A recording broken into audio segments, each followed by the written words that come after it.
Welcome to the OnScript podcast, your home for world-class conversations on scripture and theology, where you get to meet some of the best in the field. Visit us at onscript.study. Say hello on Twitter at OnScriptPodcast and stop by our Facebook page at facebook.com/OnScript. Hey everyone, welcome back to the OnScript podcast. This is Matt Lynch coming to you from Regent College in Vancouver. Today I am speaking with my colleague, Paul Spilsbury, about Josephus, about whom he knows quite a bit, and I think you're going to enjoy this. And we're cross-listening this episode on the Biblical World podcast as well, so for those of you tuning in on that side of things, welcome. And I thought this is an appropriate episode to share across both podcasts. If you have the chance to share the word about OnScript and Biblical World podcasts as you're out and about this summer, perhaps you'll be hiking the Continental Divide Trail. And as you're hiking along, you pass someone, take the opportunity to share the word, because more than likely they're, tuning out nature and listening to their AirPods as they walk, hike the trail, and you can let them know about these podcasts. So without further ado, enjoy this episode.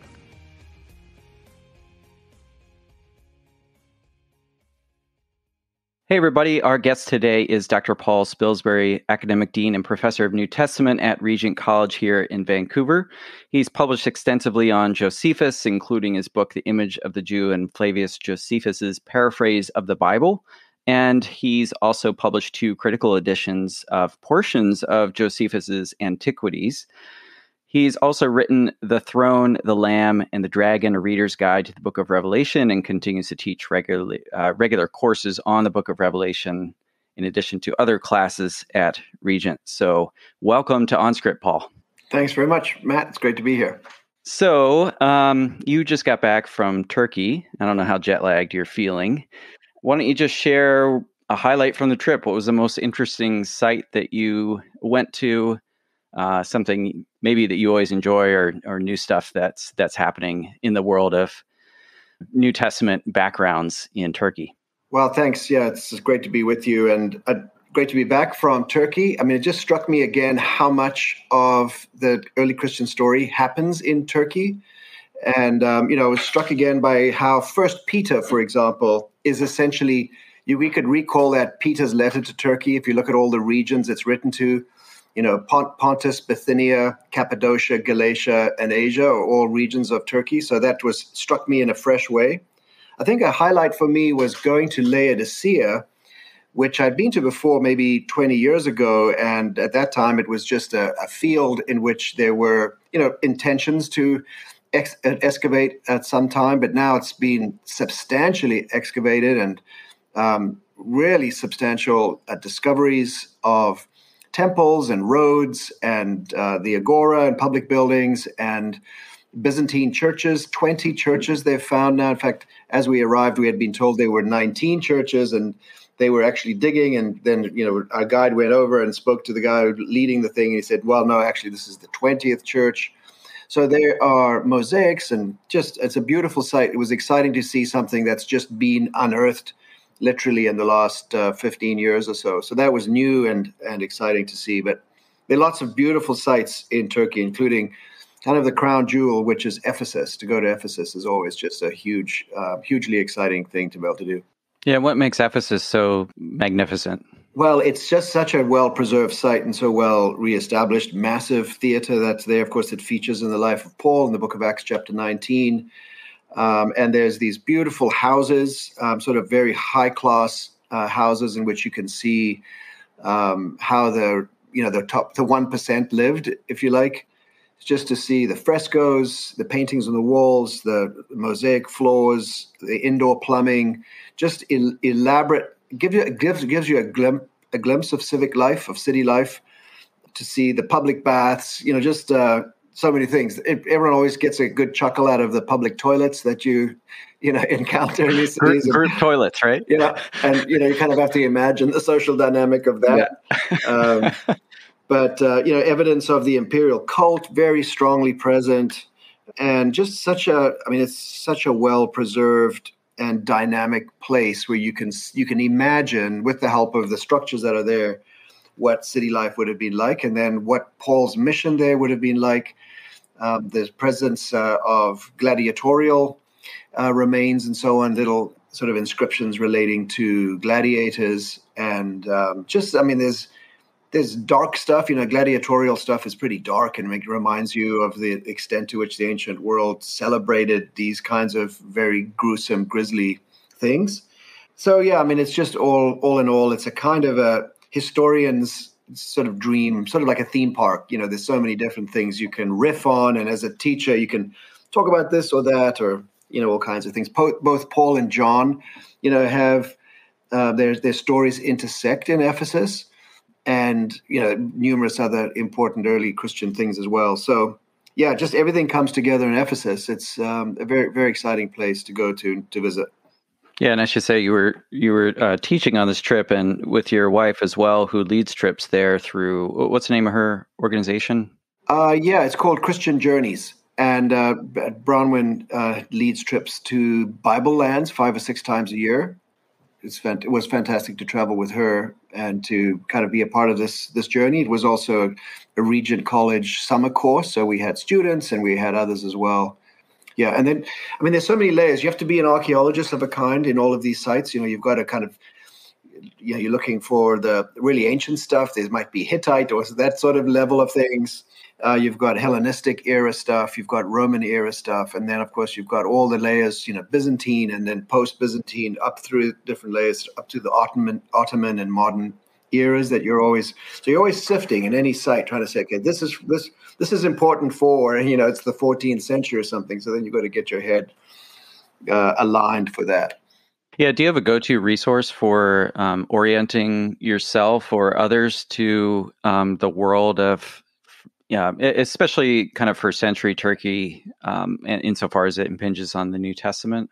There certainly are sort of good books on the 7 churches, for example, like Colin Hemer's book on the 7 churches is useful.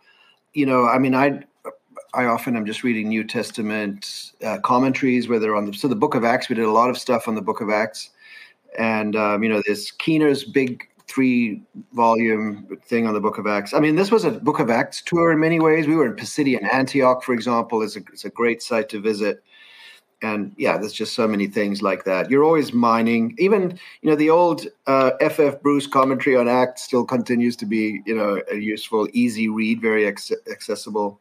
But Keener is the current one. And Kevin Rowe is, whose book called World Upside Down on the Book of Acts is really helpful to get a sense of how the Christian message in the region turned things upside down.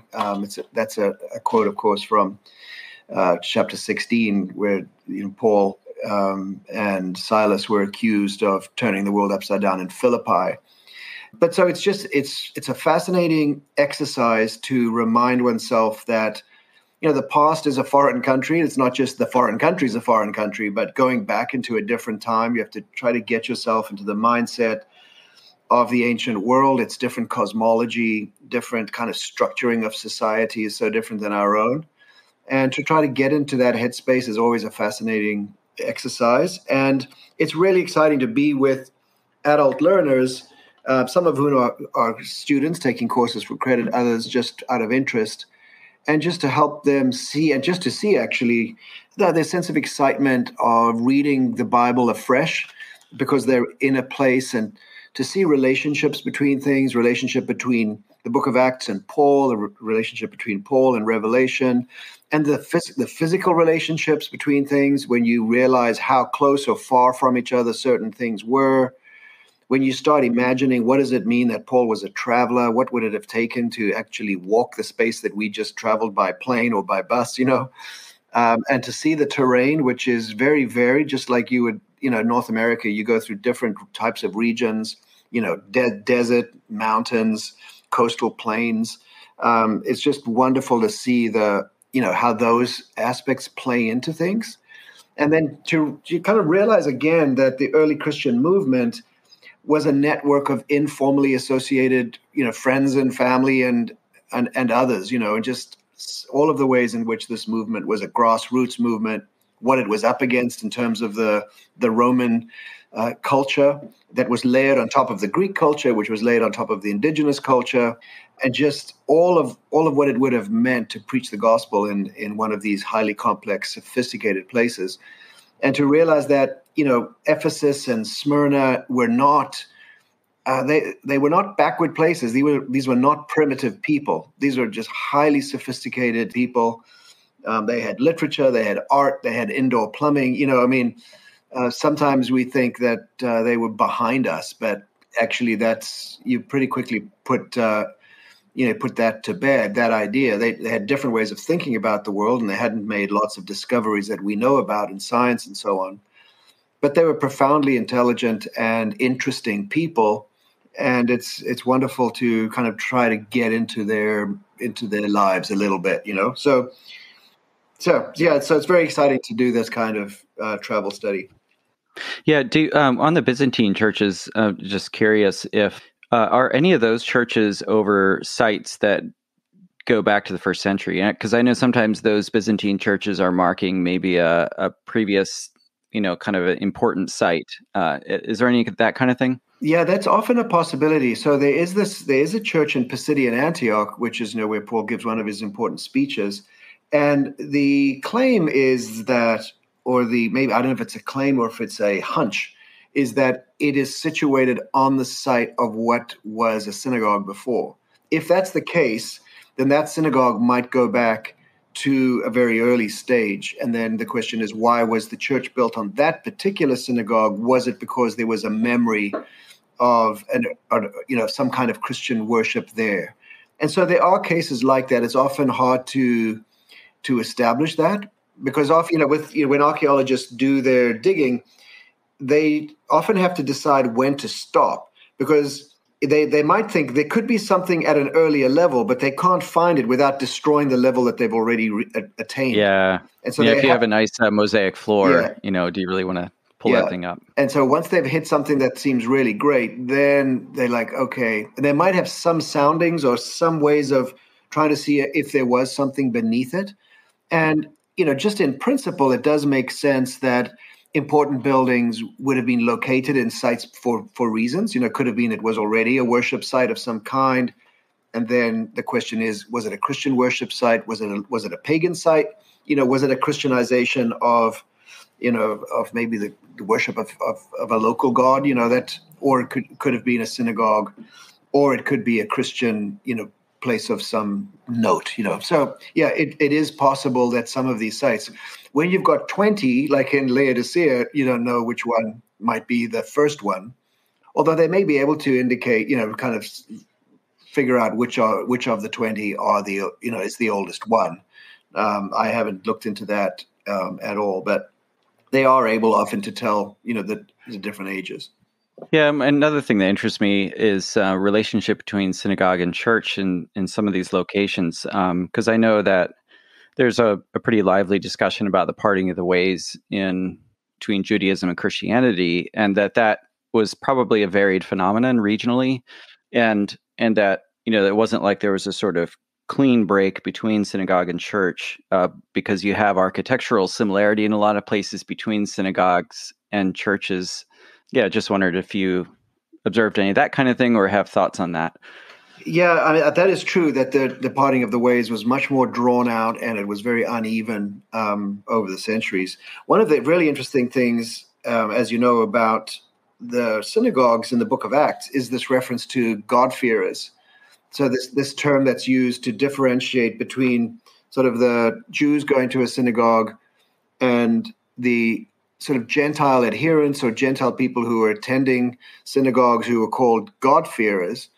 And it's really fascinating to see that in some of the sites there are inscriptions, especially Aphrodisias is the famous one, where there's a long inscription that actually itemizes the Jews in the synagogue and then lists the Theosabomenes, that the God-fearers, and it gives some of their job, kind of the jobs, the work that they do, and so on. And then also in Miletus, there are in the theater, there are seats that are inscribed. It's almost kind of like I don't know if they were season ticket holders or what it was, but but there's a reference to God-fearers in the theater. And so it's interesting to have that kind of confirmation of this, at least this idea, whether it's being used in exactly the same way as Acts or not, is still a debated point. But you do get this idea that there are people known generally who are regarded as God-fearers, and then also people who are identified as Jews.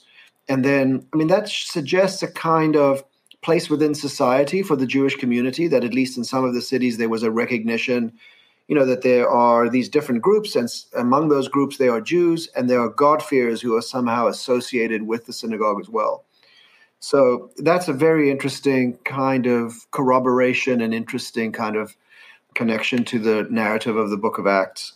But yeah, we often don't have direct evidence of the Christians themselves until the Byzantine era, So the other thing that we looked out for were Jewish symbols like the menorah. There were examples of menorahs in Laodicea, which was really interesting to see, because that's the most common Jewish symbol for self-identification is the menorah. And then you can see that sometimes the Christianization of menorahs, when menorahs have got a cross superimposed on them, which would be nice to think, this was an early Jewish Christian thing, but it's probably a later sort of Byzantine appropriation of the menorah into kind of a Christian iconography. That would be my guess. It would be interesting to know what others would think about that. But it is interesting to see menorahs, and you see them in Priene, for example, which is an incredible site up perched high on this hillside in southwest Turkey. And it's mostly a temple to Athena and that sort of thing. But there, unexpectedly, here was some menorahs. So you're like, okay, there was a Jewish presence here as well. So the Jewish presence is always the thing that signals to you there may have been Christians here too, because we know that the pattern in the Book of Acts was to preach the gospel in synagogue. So that's sometimes as close as you can get. So, Paul, you've written a good deal about Josephus, a fascinating figure. Why should people care about Josephus, or what captures your imagination? Why were you so drawn to him? Yeah, I was drawn to Josephus because of my interest in the historical roots of our faith. And as we know, the Christian faith is rooted in things that happened. It's a key aspect of Christianity, our belief in the incarnation. Reminds us that Christian faith is rooted in a real historical person who lived and, moved around among real cities and participated in life at the historical level of things. So I became very interested very early on, even in my undergraduate days, in the world of the New Testament and the ways in which we can get access to that world through means other than the New Testament only.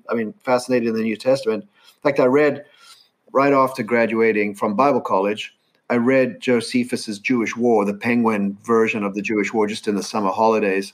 And it's just a fascinating kind of history book. And it's a little bit drawn out at times, but it's got some, pretty fast-moving parts as well. And it chronicles this incredible war that took place between this group of Jewish rebels and the Romans in Palestine, and their sort of fateful and ill-fated attempt to try to throw off Roman rule in the second half of the first century. And it's a fascinating, tragic story that happens just outside, in a sense, just outside the peripheral vision, if you like, of people who are focusing on the New Testament. It's just over there in the years 66 to 70, which is, just after when we think of as the earliest part of what's going on in the New Testament. And it's just such an important event in itself that I was really drawn to it. And then discovered as I read Josephus that because he gives such a long intro to the war, he actually gives us a 200-year intro to the events of 66 to 70. And in the process... What are some of those events that... sorry, I'll let you go on with what you're going to say. Some of those important events are, for example, a really important revolt that happened in the early part of the first century BC under someone called Judas the Galilean, a kind of an early revolt against the Jews, that Josephus ties in as somehow kind of a precursor to the ultimate war. So Josephus has got this idea that the seeds for the final war between the Jews and the Romans were sown 50, 60, 75, 100 years earlier. And that then places the whole New Testament kind of era, the era of Jesus and the first Christians, in that era where Josephus says this is when the seeds of that final conflagration were being sown. And so this idea of the rise of zealotry, which is Josephus's idea that, there was this kind of group of people inspired by kind of a political ideology that there should be no God but God. And then, of course, you find in the New Testament and other places these resonances with that idea too, this kind of political ideology that Paul says he was motivated by. He says that his persecution of the church was motivated by zeal for God. So that zeal that he uses, that zelotes, is the same word that Josephus had used to talk about some of the inspiring ideas that led to the Jewish war. Josephus says that he advanced in more than anyone else in zeal. And that zeal is also referenced in First Maccabees, for example, in talking about the inspiration of the Hasmoneans who rose up, who tried to throw off and did, in fact, succeed in throwing off the Seleucid incursion into Palestine in the so-called Maccabean Wars. And then that in turn goes back to Elijah, and even further beyond that, back to Phinehas in the book of Numbers, who was described as being inspired by zeal for the Lord when he took up a spear and killed Zimri in the desert when Zimri had sort of flouted the law of Moses and had taken a Midianite wife and so on. So Zimri had been sort of blessed for taking Phineas, up.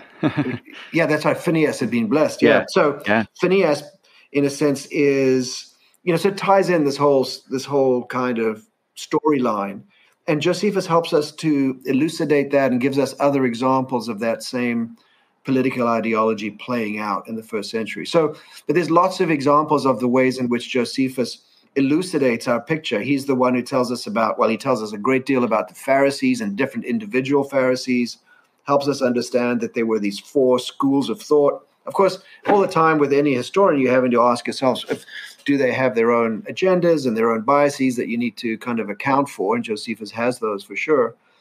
But he also tells us about how the temple works. He himself was a priest living in the first century, born in about the year 37. So he's a bit younger than, Paul and Jesus and all of them, but, born in the late 30s, grew up in Jerusalem and knew all about these different groups, Pharisees, Sadducees, Essenes, and then what he calls the fourth philosophy, which is this political ideology that wants to throw off the Romans.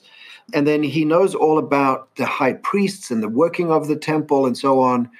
And so important writers like, say, E.P. Sanders, who wrote an important book on Judaism in the Second Temple period, really just uses Josephus enormously just to reconstruct what Second Temple Judaism was like, using some rabbinic sources, but rooted heavily based really heavily on a use of Josephus, who is our most important narrative source outside of the New Testament for understanding the first century world. So, for all of those reasons, Josephus is really fascinating. Yeah, and what I really appreciate about Josephus as well is that he's writing for a non-Judean audience. And so it's great for those of us who didn't grow up in Judea he's writing for a Roman audience who doesn't know the geography of the land, doesn't necessarily know all the history. And so I think that changes the flavor of what you read there, because the New Testament just assumes things, whereas Josephus is like, all right, let me walk you through this. Let me tell you how the temple works, and as opposed to just sort of jumping right in. I find that really helpful. So you mentioned Josephus comes from this priestly family born in the late 30s. What else do we know about Josephus and his role in the Jewish war? So, his role in the Jewish war is very controversial. And one of the big things to know about him is that he is a controversial figure. And for centuries, essentially, the Jewish people didn't really read Josephus. He was preserved for us by Christian scribes and copyists and so on. And so basically the story is this. Josephus has one book that's called the Vita, the Life, which is a kind of autobiography. And he's also got this book about the Jewish War, which we refer to as the Jewish War. And in these two books, he talks about his own role in the Jewish War. And the way that he describes it is that he was a general within the revolt. So he was sent to Galilee in the early stages of the revolt to lead the Galilean resistance to Rome. Okay, so he then, he tells us about various things that he did. He quite proudly tells us about he was a pretty brutal kind of commander of the soldiers that he had. Yeah, I mean, it's kind of interesting to see a different kind of cultural norms and so on. Kind of, and was proud of being very shrewd and sort of duplicitous and stuff, but has that inspired your academic leaning in any way? Not yet. I mean, one of the things that he does, for example, as an act of clemency, is he allows somebody to cut off their own hand rather than be killed. So haven't quite got to that level yet. So, but the most controversial thing of all is that eventually, in a northern Galilean town of Jotapata, he is besieged. He and his soldiers are besieged, and this little hilltop town, and he is kind of besieged. He and a group of high-ranking elite citizens of the town are in hiding, and they decide that they're going to commit suicide rather than to give themselves over to the Romans. Josephus says, no, we shouldn't do that. It's very impious to commit suicide. Instead, we should draw lots and one by one, kill one person, kill the next person, and so on. And so we're all dead, and the last person will commit suicide, but that's better than us all committing suicide. Well, as it turns out, he somehow manages to be the second last person in the line. No one really knows, although there is a sort of a later translation of Josephus that sort of implies that he kind of manipulated things, although the original text doesn't say that. But in any case, he ends up being the second last in the line, and then he convinces the other guy not to kill him, but instead to surrender anyway. So he does then surrender along with this other guy, and now he's got some explaining to do. Right, and he does some massive explaining, because he says that in the lead up to these events, he had been having dreams, and God had given him the interpretation of the dreams. In fact, he presents himself often as a prophet, as a kind of Jeremiah prophet, someone who knew that terrible things were going to happen to Jerusalem and so on. He later does that outside the walls of Jerusalem. He tries to persuade the remaining combatants to surrender and so on. But essentially what he does is, once he's persuaded this fellow person, the survivor, to go and surrender, he goes to Vespasian, who is the commanding officer, and he says to him, look, don't kill me and don't send me to the emperor. Preserve me for yourself, because you are going to be the next emperor, and then when you're the emperor, you can try me. This, of course, is shocking and outrageous. But in the course of events over the next year or so, Vespasian does, in fact, completely unexpectedly, because he wasn't in the line, he's not in the Julio-Claudian line, but there's a period of a year of turmoil that goes on after Nero commits suicide in 68, and then there's the year of four emperors where you go through Otto, Vitellius, and Galba, or it's actually Galba, Otto, Vitellius, and then Vespasian is actually declared the emperor after kind of a brief civil war, and then all of a sudden, the way that Josephus tells it, all of a sudden everyone recognized that he was a prophet, and that elevates Josephus from being a prisoner of war to being a kind of very important asset to this new imperial house, now the Flavian house, which lasts with just three emperors, Vespasian and his two sons, Titus and Domitian, that just lasts to the end of the century. But he becomes an important asset because he's this prophetic voice from the East who ostensibly announced the coming of this new line. And the Romans used Josephus for their own propaganda purposes in order to justify the legitimacy of this new house, this new imperial line. So Josephus becomes notorious and famous and so on. He is then used by the Romans as a go-between, as an interpreter, who the Romans try to get the combatants in Jerusalem to surrender. Josephus gives speeches from the walls and so on, and they throw missiles at him. It's all to no avail. He fails to persuade them to give up. Josephus then describes, in very poignant and, with great pathos, the fall of Jerusalem. And it is really quite moving and tragic to read his account of the fall of Jerusalem and the devastation of the city. And then he talks about how he was made a pensioner. He was given a pension in Rome. He's given Vespasian's own house to live in. That is the house that he had before he became the emperor. And he's made a Roman citizen. That's why we know him as Flavius Josephus. It's an indication of his Roman citizenship.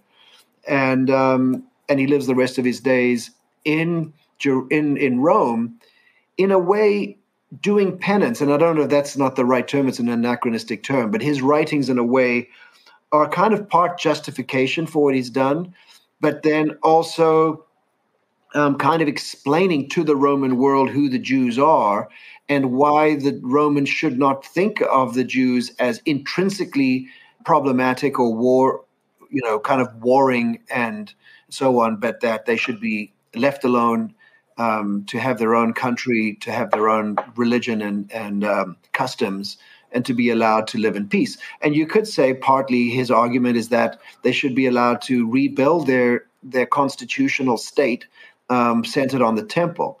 And so one of the motivating hopes in Josephus, some people argue, is that he was hoping that the Romans would rebuild the temple, which in fact was the norm of Roman practice, is that they didn't usually devastate national shrines and then leave them like that. They often would allow the locals to rebuild them, and the expectation would have been that the Romans that the Romans would allow the Jews to rebuild their temple. And so all the way through Josephus's writing, while he laments the destruction of Jerusalem and the temple, in one of his later works, his last work against Appian, he speaks about, and also in the Antiquities, speaks about the temple system and the simple system of priests and so on as a present reality, not just as something that's in the past and done for, but this is who we are, this is how we operate, very much kind of with that sense that, this is going to be like this again. Do you think that was a possible scenario, like prior to the Bar Kokhba revolt was that 135? Yeah, people have written on this, especially in the immediate aftermath of Domitian's death. Domitian was the third of the Flavians, the second son of Vespasian. He was murdered in a palace coup, and then there was Nerva, who was a short-lived emperor. There are some indications that there was a sudden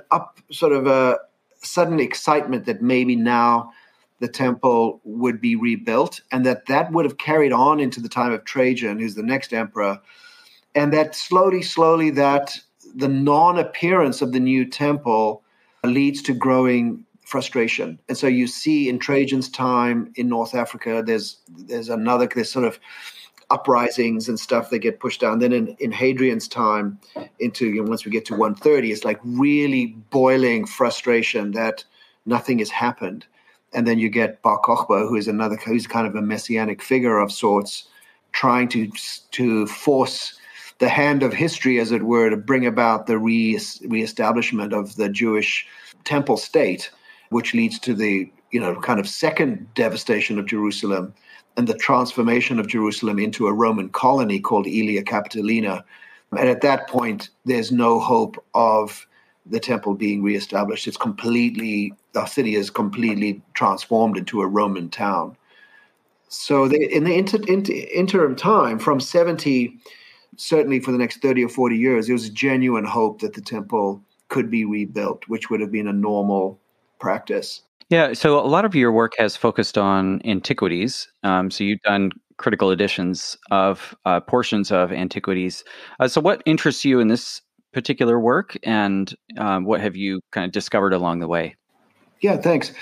So Josephus's Jewish Antiquities is a massive, unwieldy work in which he gives us the prequel to the war, as it were. The war, they overlap with each other, the Jewish war and the Antiquities. But the Antiquities takes this, basically says, I'm going to tell you the national history of the Jewish people.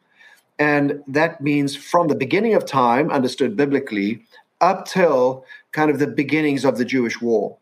He says, I'm going to give you a whole national history of the Jewish people. And the first half of that, so it's a work in 20 books based on other, well-known histories, most conspicuously Dionysius of Halicarnassus's Roman Antiquities, which was a 20-book history of Rome. So it's kind of a parallel to that. Yeah, well, it's kind of like he has a Jewish version of that. And so in 20 books, he tells the history of Jewish antiquity. Of course, antiquity is a very important value. The different peoples of the ancient world vied for being the most ancient of peoples. It was really important to have ancient roots. And so that's a part of what's motivating him. And the first half of his that work, actually it's slightly more than half, it goes into book 11, is essentially the narrative of the Old Testament, of the Hebrew Bible. And then the second half of it is sort of the stuff from the end of the Hebrew Bible up to the outbreak of the Jewish War or Josephus' own time. And so that first part there, in the first 10 and a half books, or 11 books actually, it's a retelling in Josephus' own words of the Hebrew Bible. So it amounts to a paraphrase of the story of Israel. And it's interesting for a number of reasons. One of the reasons is that Josephus frames it as a continuation of or a fulfillment of the work that was done by the translators of the Septuagint. So he tells the story of how the Septuagint authors, the translators, they got together and translated the books of Moses and, miraculously had this incredibly accurate translation into Greek of the Torah. And Josephus says, but they didn't finish the work. I'm going to finish the work.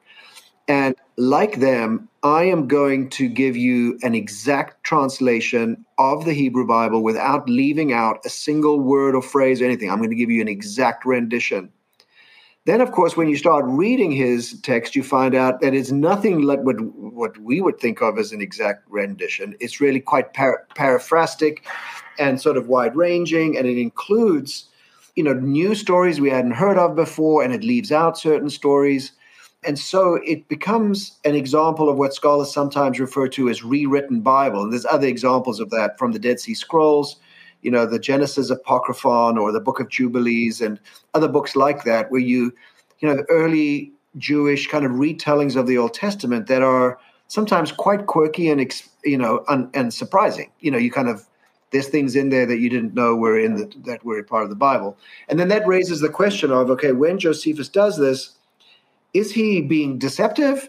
Is this part of a tradition of how the Bible was being told? What did he mean when he said, I'm going to give you an accurate representation of the Bible? And maybe he thinks that that's exactly what this is. I'm giving you the truth about the Old Testament, like I'm telling you the true story.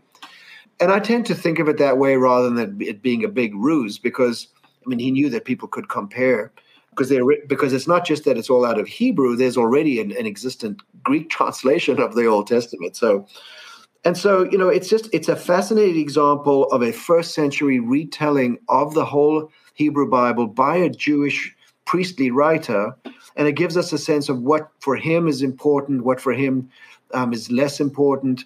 And for my interest in it is, because my book is called The Image of the Jew in Josephus' biblical paraphrase, I'm interested in the ways that he himself, perhaps for a Roman audience, but also kind of tangentially for a Jewish audience as well, is offering a kind of reconstructed picture of what it means to be a Jew now that the world is so radically different with the destruction of the temple and all of that. And partly simply saying, look, the Jews are still the Jews. We've always been this way, and we're going to continue being this way. We have these values. We have these deep-rooted histories, and these are the things that we stand for. And so in that light, there's a kind of apologetic tone. Certain potentially embarrassing parts of the story are left out, like there's no reference to the golden calf. That's one of the most famous omissions. Josephus tells the story of Moses and the wilderness wanderings without ever needing the golden calf to feature. And so then, that raises the questions, what was it about the golden calf that he thought, well, I don't want to tell that part? But then he really embellishes, in a kind of Hellenistic way, embellishes the figures of Abraham and Moses, for example. Abraham becomes like a sage figure. He goes to Egypt, as we know, but when he's in Egypt, he actually teaches the Egyptians about astrology, teaches them about monotheism and that sort of thing. When Joseph is in Egypt, it talks about how Joseph, marries an Egyptian princess, how he leads Moses. He grows up and leads the Egyptians into battle against the Ethiopians and so on. So kind of the idealization of Jewish biblical figures in guise that would have been very acceptable to a Roman readership. So kind of paints them in sort of Roman guise, you could say, Greco-Roman guise. And so it's just fascinating to see how he presents David, how he presents Saul. Like, he recognizes that Saul was a flawed character. So, he doesn't whitewash everyone, as it were, but he also, has interesting nuances.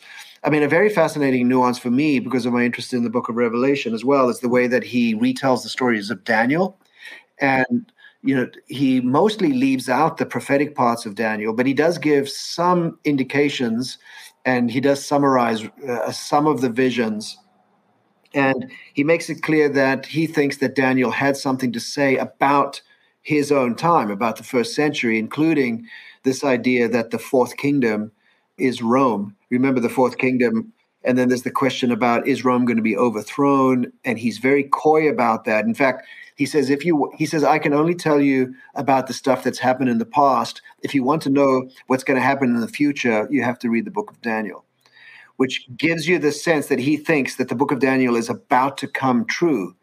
And we know that there were other Jewish writers in the first century who were reading the book of Daniel in such a way as to make them think that the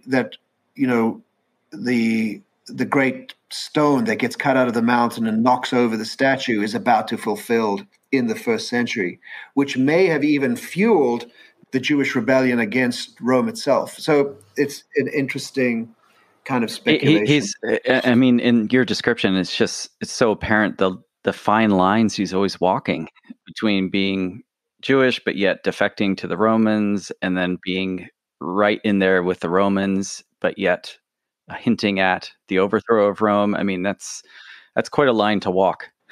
Yeah, and I actually have found in some of my work, not so much in my thesis, but some other work that I did later to that, it's helpful to read some postcolonial theorists on kind of reading ancient literature in with these questions in mind, to show how peoples living in sort of colonialized or subjugated areas have got limited tools by which they can kind of write back against their overlords.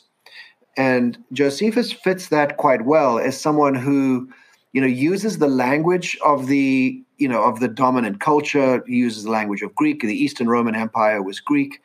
And so he uses their language, and he uses their kind of genres, writing in this specific kind of historiographical way and so on. And in a way, he's often accused of being a sort of a lackey and a stooge of the Romans, and even, kind of almost as an imperial propagandist. But you can see many ways in which he's undermining the legitimacy of the Roman conquest and pointing towards something that's beyond the Roman conquest, which is the reestablishment of the Jewish nation and so on. So I tend to, he's definitely a shrewd guy. You have to always be thinking, what really happened. But on the other hand, I think it's always, it's more fruitful to try to be as sympathetic as you can be with it, with critical reason, rather than dismissing an author as being, completely useless to us. He's massively useful. And there's so many ways in which, when he describes things that we can verify, that he rings true. And like, for example, archaeologists have often fruitfully used Josephus's descriptions of cities and of walls and to kind of say, okay, well, he gave reasonably accurate descriptions of these things, the walls of Jerusalem, the description of Masada. Of course, then what happened at Masada then becomes a question. One of the questions is, well, how did Josephus know the things that he claims to know? Was he just making that up in a kind of romantic sense? And maybe there was a certain amount of romance. He is, after all, a storyteller, and ancient historians were storytellers and moralists. I mean, he's really moralistic. He's always got the lesson is this. But he's a Deuteronomist. So one of the things that he says at the beginning of the Jewish Antiquities, when he's paraphrasing the Bible, is to say that my narrative is to show that in all those ways where people followed the laws that had been carefully laid down, they prospered. And then whenever they went against the laws, everything turned to tragedy and disaster. He's a kind of Deuteronomist, and he finds he uses the Greek concept of pronoia, of providence, as a way of connecting to the kind of Greco-Roman world to say that, providence is on your side if you live a kind of a virtuous life. And if you live a kind of a life of hubris, you find yourself confronted with all kinds of insurpassable challenges. And he tells the story of the fall of Jerusalem as a kind of a tragedy, where this beautiful, amazing city has been overthrown because of the hubris of impious people who were really a minority, not the majority of the Jewish people, but a minority who led the people astray, and then kind of caused God to abandon the city. Mm-hmm. So Josephus could be received by a Roman audience in this sort of theme of hubris, or a Jewish audience in terms of fidelity to the law. Do you think he was especially drawn to figures like Daniel and Joseph and Esther, as because of his own prominence in Roman society? I think so. I think that there is a kind of an affinity that he has because of his own situation. You're exactly right. These people living in diaspora environments, very much in the minority, where the stakes are enormous, for having kind of a carefully framed way of saying things, and to walk that fine line that you referenced, to somehow maintain a level of faithfulness to the Jewish spirit and the Jewish scriptures and so on, and yet not to provoke recrimination from the overwhelming superpower. So that does seem to be what Josephus is about. And his retelling of the story of Esther is very interesting as well. I'd love to get into that. I want to ask you a few quick speed round questions before we close out our time. What's the most significant book in biblical studies in the last 50 years? Oh, my word. I don't know. Well, let me say, just in the spirit of what we've been talking about, I think it's the reissuing of Emil Schurer's History of the Jewish People in the Age of Jesus Christ, this multi-volume work, just a profoundly important work that establishes the Jewish framework for the New Testament. Okay, you're the first person to say that. Everyone says Paul and Palestinian Judaism, or Paul and the Gift. All right, what idea in biblical studies needs to die? Wow. I think we need to get beyond, certainly in New Testament studies, the tension between is the most important thing to understand a Jewish background to the text, or is it a Greco-Roman background? And I think we need to understand that it's both and. They lived in a fluid world in which both, all kinds of forces were at play. And sometimes it's one, sometimes it's another, and sometimes it's a mixture of both of those. And so sometimes it's a sort of a tedious kind of argument between the two, which I think needs to be put to bed. All right. What's the last book, which after having read it, you threw it across the room? I'm just looking now. A book that I threw across the room. Oh, my word. I don't usually do that. Usually. Note that word. Yeah. No, I've never thrown a book across the room. What's something you've read recently that's inspired you? Well, a very interesting book that I've just finished reading that has been I don't know if it's inspiring, but very interesting, is a book on the dating of the New Testament, a complete revisioning of the New Testament. I've seen that book. Mm-hmm. What's he called? He's from McMaster University, Rethinking the Dating of the New Testament. Yeah, I read it while I was traveling around Turkey. So that's by Jonathan Bernier? Yeah, Jonathan Bernier. Yeah, that book is verging on inspiring. It's just very interesting because it's a whole rethink of the system of how we date the New Testament, and his argument is that the whole New Testament should be understood as having been written before the year 70. Or some of the maybe, there's some questionable books that, kind of we don't know for sure that might be beyond that, but the vast majority of it should be thought of as having been written before 70. And it's a fascinating rethink of it, and it's written in a way that is just very fair in that he lays out his framework, and then he says how he has worked it through, and he says, this is what I think the implications are, but he's open and says, well, you could think of it differently, but here's how I think of it. And so it doesn't come across as a sort of fundamentalist reaction to late dating, but I mean it, at an intuitive level, the lack of any sort of past tense reference to the destruction of the temple among all the New Testament books is pretty striking. And I mean, that was one of the things that drew me to it, because I have been interested in the question of the impact of the fall of Jerusalem on early Christianity. And so one of the questions I've had is, why does the New Testament not refer to the fall of Jerusalem ever? And so his answer is, well, because it hadn't happened yet. And that is just the most sort of straightforward answer to it. And it's certainly worth a very serious consideration. So I enjoyed that book a great deal, and just finished reading it a couple of weeks ago. Yeah. Do you have any hobbies or hidden talents? I know you've got public talents with painting. You want to talk about that, or other hobbies? Sure. I'm a watercolor artist. I do other kinds of other kinds of art as well, but mostly I do watercolor, and love doing it. Try to paint at least once a week.